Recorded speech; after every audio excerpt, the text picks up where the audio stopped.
শব্দ নোহোৱাকে মিয়া শব্দ নোকোৱাকে মুখ্যমন্ত্ৰী ডাঙৰীয়াই নিৰ্বাচনী বৈতৰণি পাৰ কৰাই দিয়ক মই মুখ্যমন্ত্ৰীক চেলেঞ্জ যদি মানুহখিনি বিদেশী হয় মুখ্যমন্ত্ৰীক চেলেঞ্জ কৰিছো এক সপ্তাহৰ ভিতৰত নমস্কাৰ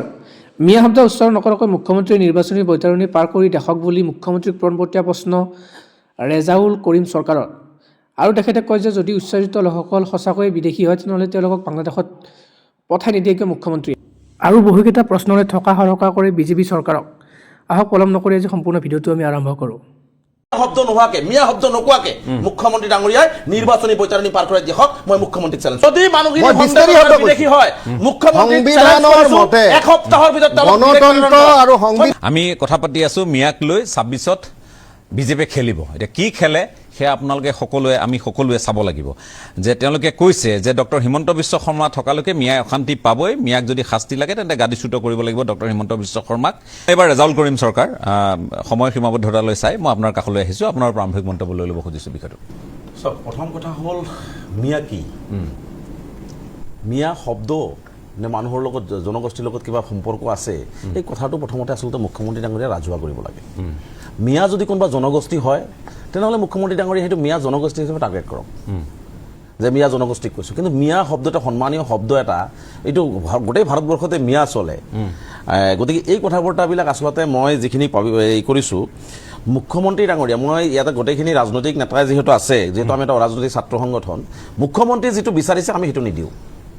মুখ্যমন্ত্ৰীয়ে যিটো আশা কৰিছে এই কথা বতৰাবোৰ অসাংবিধানিক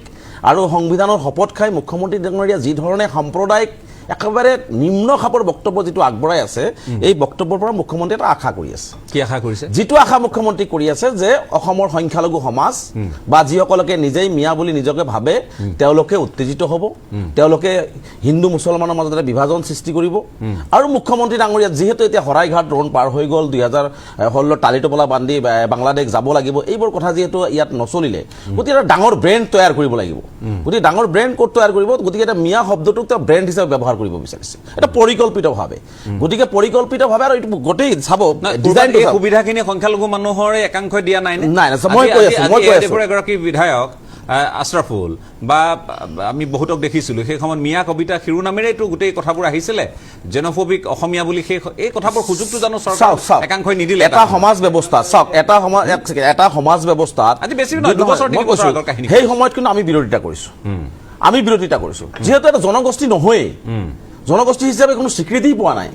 গতিকে এটা সন্মানীয় শব্দক কোনোবাই যদি সেনেকুৱা ধৰণে কোনোবা কবিতা লিখিছে সেই সময়তো আমি কথাবিলাকৰ বিৰোধিতা কৰিছোঁ আমি ছাত্ৰ সংগঠন হিচাপে আমি অসমৰ সংখ্যালঘু সমাজ আমি অসমৰ অসমীয়া হয় আমি ভাৰতীয় হয় আমি এইটো স্পষ্ট কৰিব বিচাৰিছোঁ গতিকে মই ক'ব বিচাৰিছোঁ যে মুখ্যমন্ত্ৰী ডাঙৰীয়াই যিটো বিচাৰিছে যে এটা 2026ত এটা খুব ধুনীয়াকৈ এটা পলাৰাইজেশ্যন কৰিব এটা সময়তে শব্দটো লোকধাকৈ কোৱা হৈছিল পূৰ্ববংগীয় মূলৰ মানুহ আজি চা পূৰ্ববংগীয় মূলৰ মানুহে নহয় নে ইয়াত আজি পূৰ্ববংগীয় মূলৰ মানুহেই অসমত নহয় এনেকুৱা আছে নহয়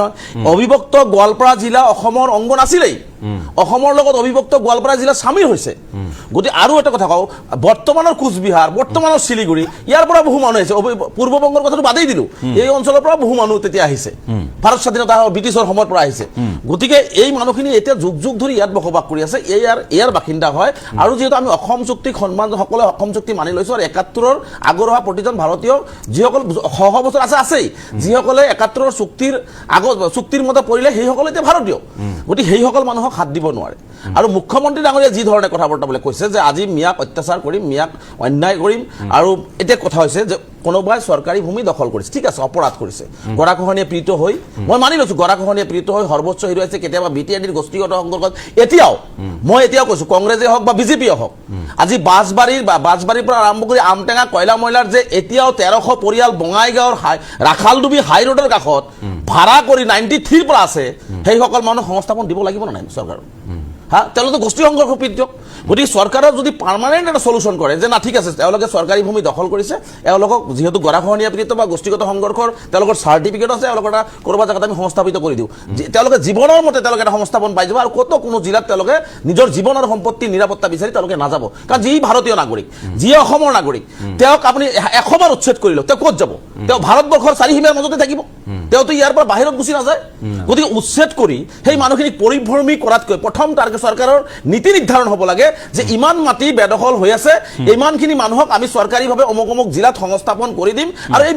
মাটিখিনি বেদখল মুক্ত কৰি দিম সত্ৰৰে হওক মছজিদৰে হওক বা ফৰেষ্টে হওক আপোনাৰ মতে এইটো ৰাজনীতি হৈছে ৰাজনৈতিক বাগধাৰা সৃষ্টি ৰাজনীতিৰ বাগধাৰা সৃষ্টি হৈছে আৰু মুখ্যমন্ত্ৰী কেনেকুৱা ধৰণৰ কথা কয় চাব মুখ্যমন্ত্ৰী কি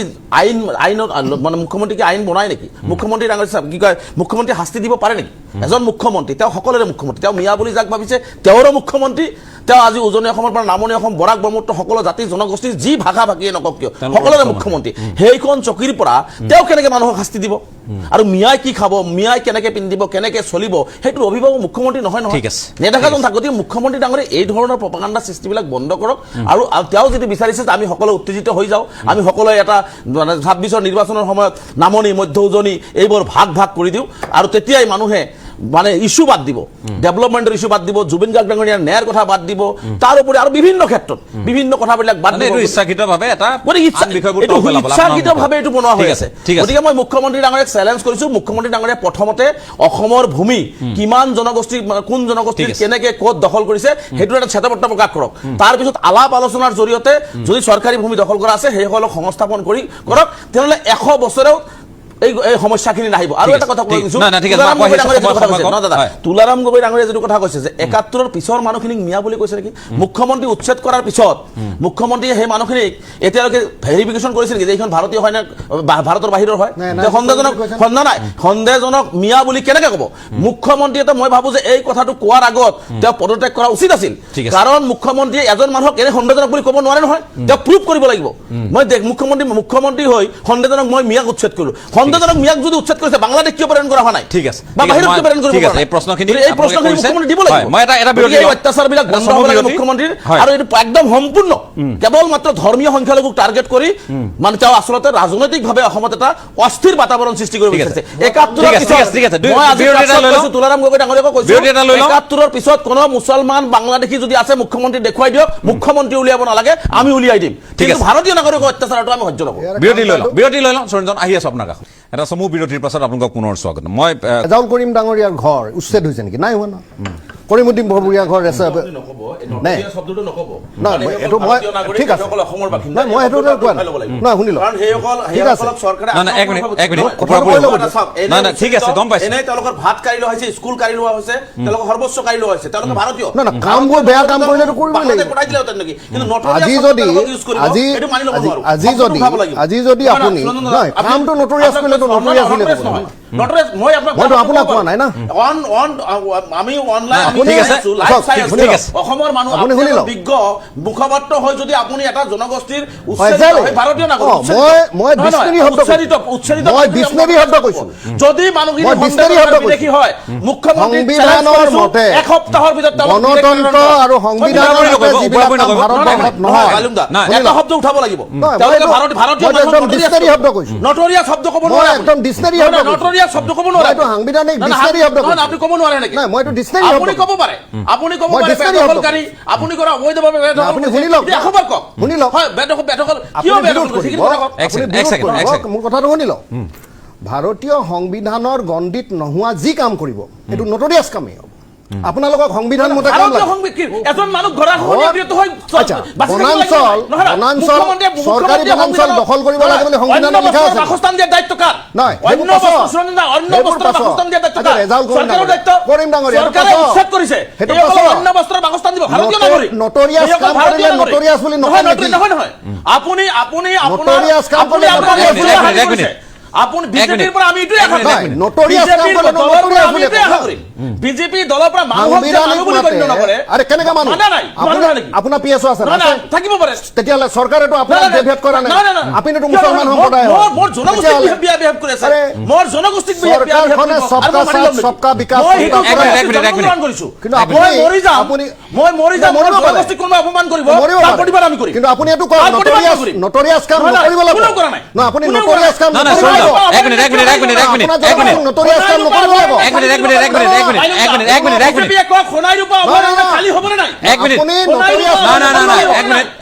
অনুষ্ঠানটো পৰিচালনা কৰিবলৈ দিয়ক মই এটা কথা কওঁ ঘাটত যিসকল মুছলমান আছে সেইসকল উচ্ছেদ হ'বনে নাই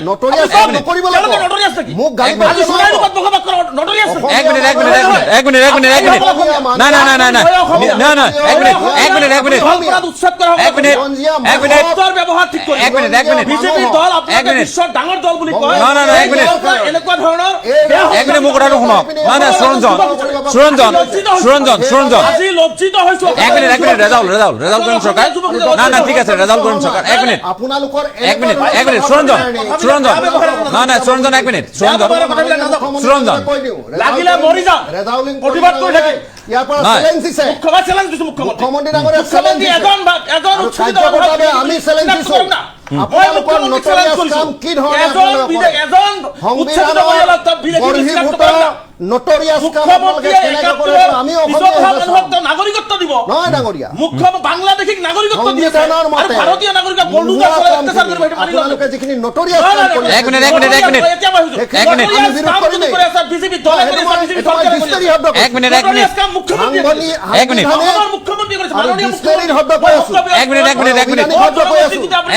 এটা শব্দ এতিয়া শুনক আৰে এক মিনিট ৰ'ব না এক মিনিট দখল কৰিছে 26ৰ নিৰ্বাচনী মুখ্যমন্ত্ৰী হিমন্ত বিশ্ব শৰ্মাই এতিয়া চাওক এতিয়া হৈ গ'ল আপুনিও ক'লে তেওঁ ক'লে হৈ গ'ল এতিয়া হৈ গ'ল তেখেতেও ক'লে এতিয়া এক মিনিট নাই ঠিক আছে এতিয়াতো হৈ গ'ল এতিয়াতো আপোনালোকে ঠিক আছে এতিয়া মোৰ বিষয়ত লাভ হ'ল সুৰঞ্জন মই এটা কথা আপোনাক কওঁ সুৰঞ্জন এক মিনিট প্লিজ এতিয়া আপোনালোকে সমান হৈ গ'লতো কৈ দিলে আপুনিও ক'লে তেখেতেও ক'লে ঠিক আছে এতিয়া বাদ দিয়ক সুৰঞ্জন এক মিনিট সুৰঞ্জন মই কৈছো যে মিয়াৰ শব্দটোৰ প্ৰয়োগ নকৰাকৈ খিলঞ্জীয়া সুৰক্ষাৰ বিষয়টো আৰু এটা কাম কৰক মুখ্যমন্ত্ৰীয়ে প্ৰচাৰ হৈ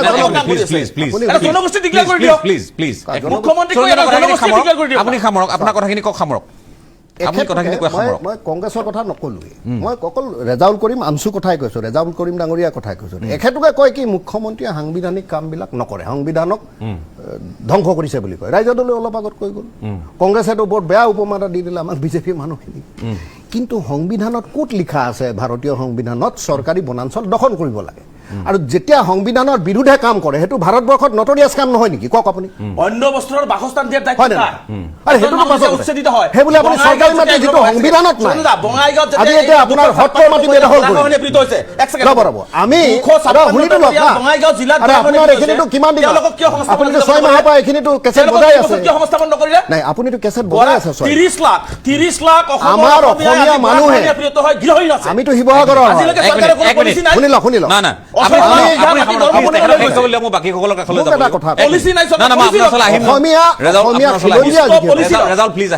অসমীয়া খিলঞ্জীয়া মানুহে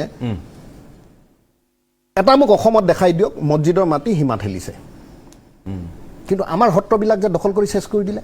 এইটো নটৰিয়াছ কাম হয় নে নহয় মইতো বাৰে বাৰে কৈ আছো যে সত্ৰ মই শংকৰ মাধৱ মই শংকৰ আজানৰ বিলিফটো মোৰ পৰা ওলাই গৈছে শংকৰ আজানৰ বিলিফ আমাৰ মূৰৰ পৰা ওলাই গৈছে এইকাৰণেই যে আমি যদি মছজিদৰ মাটি দখল নকৰোঁ আমাৰ সত্ৰ মাটি মিয়াই কিয় দখল কৰিব আৰু খিলঞ্জীয়া মুছলমানেতো কৰা নাই নহয় অসমত আপুনি চাওক আপুনি বটদ্ৰৱাত যিখিনি কাম হৈ আছে কেইজন খিলঞ্জীয়া মুছলমানে বটদ্ৰৱা সত্ৰ মাটি দখল কৰিছে নাই কৰা যিখিনি খিলঞ্জীয়া মুছলমান চব মৈমনসিঙীয়া মিয়া আৰু এইটো কথা ক'লে ৰেজাউল কৰিম হেতৰ গাত সত্ৰৰ মাটি ক'ত দখল হৈছে আমাক কওক না ঠিক আছে মই সমীৰ শৰ্মা মই আপোনালোকক কওঁ সংবিধানৰ মতে যিখিনি কাম কৰিব নালাগে সংবিধানৰ মতে যিখিনি কাম কৰিব নালাগে আপোনালোকে সংবিধান বিজেপিয়ে ধ্বংস কৰিছো বুলি কৈ থাকে এতিয়া যিবিলাক কাম হয় চব সংবিধানিক মতে হয় সংবিধানত ধৰ্মীয় অনুষ্ঠানৰ মাটি দখল কৰিব নালাগে বুলি লিখা আছে যিকোনো ধৰ্মৰ মানুহে সংবিধানত লিখা আছে চৰকাৰী বনাঞ্চল চৰকাৰী ভূমি আৰু চৰকাৰী যিবিলাক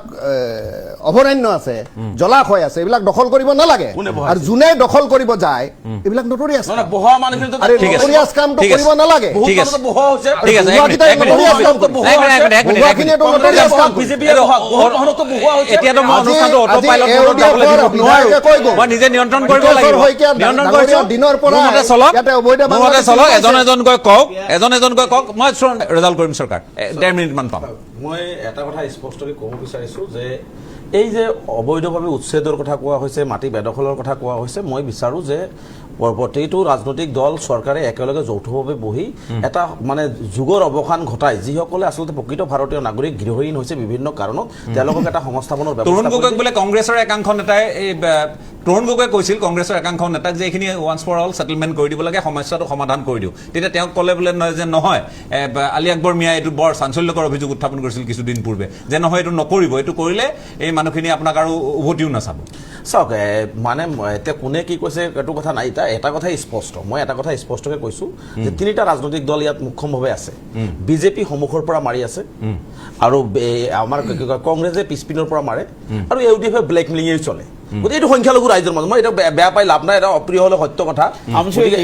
না না আমচু ষ্টেট থ্ৰুত কথা কৈ আছে, ষ্টেট থ্ৰুত কাম কৰি আছে। গতিকে আমচু মই ৰাজনীতি কৰিব যোৱা নাই, মই যিদিনা ৰাজনীতি কৰিম সিদিনা বেলেগ কথা হ'ব। কিন্তু মই যেতিয়ালৈকে আমচুৰ প্লেটফৰ্মত আছো তেতিয়ালৈকে মই ৰাজনীতি কৰিম, সঁচা কথাটো আমচুৰ আপোনাৰ senior মানে মই যিহেতু বিলাক জনগোষ্ঠীৰ প্ৰতিনিধিত্ব কৰিছোঁ। এটা কথা মই স্পষ্টকৈ ক'ব বিচাৰিছোঁ, মুখ্যমন্ত্ৰী ডাঙৰীয়াই যি ধৰণে এইবোৰ কথা বৰ্তা কৈ আছে এইবোৰ কথাই কিন্তু অসমৰ কাৰণে অহনি সংকেত, ভাল লক্ষণ নহয় অসমৰ কাৰণে। মই মুখ্যমন্ত্ৰী ডাঙৰীয়াক আহ্বান জনাইছোঁ, আপোনাৰ লাগিলে 126টা সমষ্টি লৈ লওক না, কিন্তু মানুহৰ মাজত এই ধৰণৰ বিভাজন সৃষ্টি, মানুহক সংস্থাপনৰ নামত আপুনি এই ধৰণৰ অত্যাচাৰ কৰিয়েই থাকিম, যিটো কোনো চুৰ বা ডকাইতকো যদি পানিছমেণ্ট দিব লগা হয় এইটো কোৰ্টলৈকে যাব লগা হয়, সেইটো মুখ্যমন্ত্ৰীয়ে দিব নোৱাৰে, পুলিচে ডাইৰেক্ট দিব নোৱাৰে, গতিকে কোৰ্টলৈকে আমি যাব লগা হয়। সেই কাম মুখ্যমন্ত্ৰীয়ে কৰা আৰম্ভ কৰিছে। গতিকে মই এইবোৰ কাম বন্ধ কৰি মানুহক মানুহ হিচাপে ভাবক আৰু অসমখনক যদি সঁচাকৈ ভাল পায় তেনেহ'লে এই সমস্যাবিলাকৰ এটা পাৰ্মানেণ্ট চলুচন কৰি মুখ্যমন্ত্ৰী ডাঙৰীয়া এটা দীৰ্ঘদিনৰ তেওঁৰ নাম লৈ যাওক, নহ'লে ইতিহাসৰ পাৰত কলা অধ্যায়ত তাৰ নাম লিখা থাকিব, মানে যি ধৰণে অন্যায় কৰি আছে। আৰু এটা কথা কৈ যাওঁ, এটা কথা লাষ্ট কথা কৈ যাওঁ, মিয়াৰ ভোট নালাগে বুলি কৈছো নহয়, মিয়াক অত্যাচাৰ কৰিম বুলি কৈছো নহয়, মই চেলেঞ্জ কৰিছো মিয়া শব্দ নোহোৱাকে যদি 2026 চনৰ বৈতাৰণী মুখ্যমন্ত্ৰীয়ে মিয়া শব্দ নোহোৱাকে, মিয়া শব্দ নোকোৱাকে মুখ্যমন্ত্ৰী ডাঙৰীয়াই নিৰ্বাচনী বৈতাৰণী পাৰ কৰাই দেখক, মই মুখ্যমন্ত্ৰীক চেলেঞ্জ কৰিছো। ঠিক আছে, ধন্যবাদ। মই ধন্যবাদ জ্ঞাপন কৰিছোঁ আপোনালোকক আৰু এই প্ৰত্যাহ্বানটো নিশ্চয় ভাৰতীয় জনতা পাৰ্টীয়ে কেনেধৰণে গ্ৰহণ কৰে তৎসত্বেও প্ৰত্যাহ্বানটো গ্ৰহণ কৰিছে। আমিতো কৈছো মানুহে মিয়া মুখ্যমন্ত্ৰী নোকোৱাকৈ, মিয়া শব্দটো নোকোৱাকৈ, মাননীয় মিয়াক বাৰু অশান্তি কৰিব বেলেগ কথা, বিজেপিয়ে কিন্তু শব্দটো সেইটো নোকোৱাকৈ মাটি দখল কৰিব, আইনগতভাৱে যুঁজিম, সময় শেষ হৈছে। মাটি বাৰী দখল কৰিব, ছোৱালী বোৱাৰী পলুৱাব, এইটো মিয়া ক'বই লাগিব। ঠিক আছে, ঠিক আছে, ধন্যবাদ। মই ধন্যবাদ জ্ঞাপন কৰিছোঁ, মই আপোনালোক সকলোকে ধন্যবাদ জ্ঞাপন কৰিছোঁ। এই যিটো বাগধাৰা ইতিমধ্যে আৰম্ভ হৈছে এইটোৱে প্ৰভাৱী হ'ব নে আন বিষয়বোৰ থাকিব, মিয়া শব্দটোৰ প্ৰভাৱ কিমান দূৰলৈ থাকিব। 2026 যি বিধানসভা নিৰ্বাচন, ইয়াত এই মিয়া শব্দটোৰ প্ৰাসংগিকতা, যিটো ৰেজাউল কৰিম চৰকাৰ প্ৰত্যাহ্বান জনাই কৈছে শব্দটো নোকোৱাকৈ ইলেকশ্যন খেলি চাওক ভাৰতীয় জনতা পাৰ্টীয়ে সেই প্ৰত্যাহ্বানটো গ্ৰহণ কৰিব নে মিয়া শব্দৰ প্ৰয়োগটো চলি থাকিব, আৰু সেইধৰণেই বৈতৰণি পাৰ হোৱাৰ কাৰণে সকলোৱে নিজ নিজ ৰণকৌশল প্ৰস্তুত কৰিব। এইখিনি নিশ্চয় আগন্তুক সময়ৰ চাবলগীয়া বিষয় হ'ব। আমি কথা পাতিম এইটো বিষয়ত। পুনৰবাৰ সকলোকে ধন্যবাদ জ্ঞাপন কৰি আজি পৰ্যবেক্ষণৰ পৰা বিদায় লৈছোঁ। ধন্যবাদ।